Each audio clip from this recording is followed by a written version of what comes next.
Return in 2025 is very easy, and in this video I'll walk you through all you need to do to be able to file annual return properly in 2025. You notice that the portal has changed, every settings has changed. If you are not careful, you might make a mistake, and in this video I'll make sure I guide you through how you can file annual return from the start to finish. Watch this video from the beginning to the end to get all the tips on how you can do that by yourself. Without any further ado, let's go into the video. Alright, hello guys, welcome back to this channel. This is Akingbala Ezekiel speaking. In today's video, we're going to be diving into how to file annual return properly. I believe so many of you have been reaching out to me to know how you can file your annual return on the CAC portal, because the portal, everything seems to have changed at the moment, and it seems as if you don't even know what you're doing right now, right? So in this video, it will be a walkthrough, complete guide on how you can carry out the annual return filing by yourself. And in this particular video, I'm going to be specific to company annual return filing, right? So it's going to be specific to annual return filing regarding a company. If this video looks like something that you are interested in, please kindly make sure you subscribe to this channel, give this video a thumbs up, and let's go into the video. All right, very quickly, let's go. All right, so let me switch to my screen. All right, so I believe you have access to an accredited portal. That's why you want to carry out your annual return by yourself. So what we need to do right now is very simple. We just need to go ahead and search for the name of the company. Now this particular registration is for educational purposes, right? So I'm going to be using a company, just searching for a random name, right? Random name of a company, and let's see if it's, so there's a limited here, right? So we can use any of this company that is due for annual return. This particular one is not due for annual return.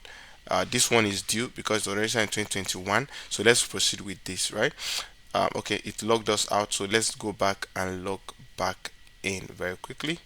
So let's proceed right now. So we can see this particular company we want to file annual return for. The not submitted, pending, queried, and approval. Nothing has been done on this portal for this particular registration. We need to click on start the process. So let's go back and click on annual return now. That's what we want to do, and then click on start annual return company filing. Now select the year. You can see the number of years that you are due for, so you don't need to be calculating or anything. Once you log in, you'll be able to see the number of years. So once you select the number of years, click on submit. Once you click on submit, allow it to load up, and then it will bring up the company details and everything, right? So you confirm the company details, right? Once you confirm the company details, make sure all the details are correct, right?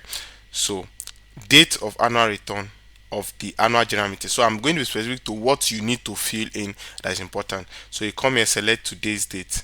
The date you are carrying out the process should be the date of the annual general meeting, and also the date of resolution as well. It should be today's date, right? So the same date.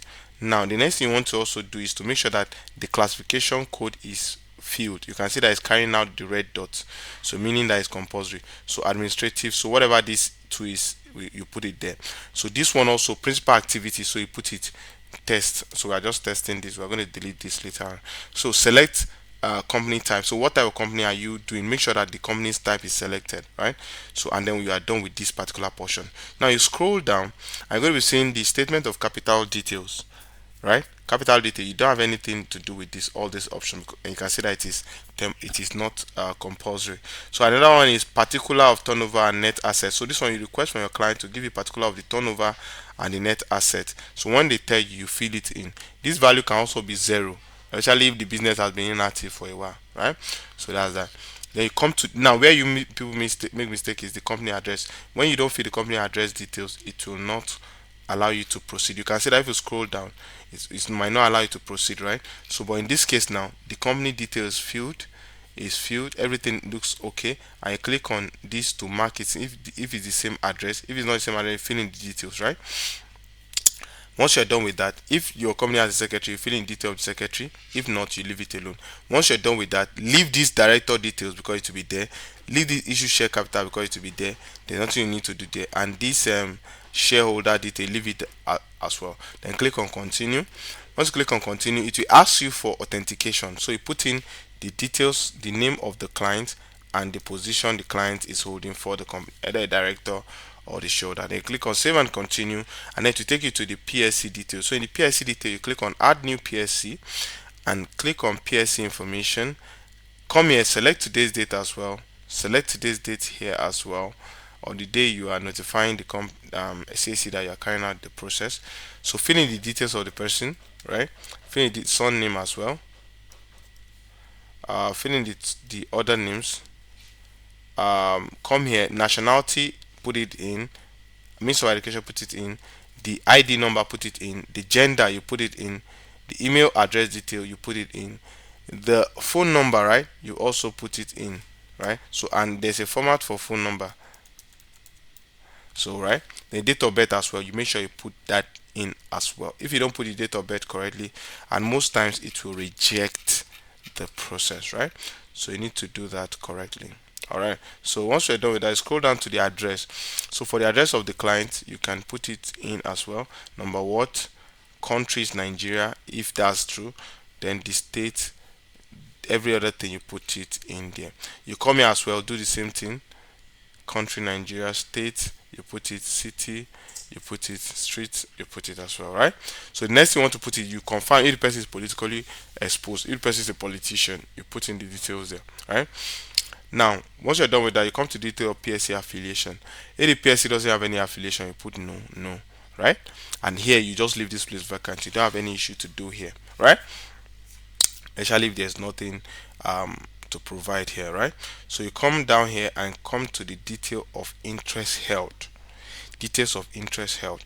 Detail of interest held is going to be yes, and then you put the percentage. Because for the person to be a PSC, there must be a detail, a percentage that the person is holding. Come down here also, voting right as well. You put it in here, whatever the percentage is. Then the appointment of significance, appointment and significance. So does this PSC have the right to appoint or remove majority of directors, especially if it's more than 2 3 directors, right? So you come here and select if the person actually does have right to remove a director or not, right? You come here also and read, does the PSC otherwise have the right to exercise or actually exercise significant influence in control over a company or limited. Now this one is not removal, this one is control. If it's yes, you click yes, right? I click on add PSC. Once you click on add PSC, it brings up the detail of the PSC. You click on save and continue, and then you proceed to the preview. In the preview, you'll be able to go through all the details of the company and confirm if it is correct. If it is correct, click on proceed to payment, and then it will ask you to pay the sum of 10,000 naira, 5,000 naira for the annual return, and 5,000 naira for the late filing fee penalty, right? Once you do that, you click on remitter and you go ahead to make the payment. Once you're done making the payment, it's very simple. All you need to do after making the payment is you come back to the portal. It will ask you to upload a document, and the document you should upload is the receipt, sorry, is the ID card. Now ID card of that particular client, that's what you're going to be uploading. Once you upload the ID card of that particular client, then you are good and ready to go. So this is quite very straightforward. Once the ID card is uploaded, I click on submit. It will automatically reconfigure everything and take you over to be able to carry out the next annual return filing you want to carry out. I hope this video accept you. Thank you.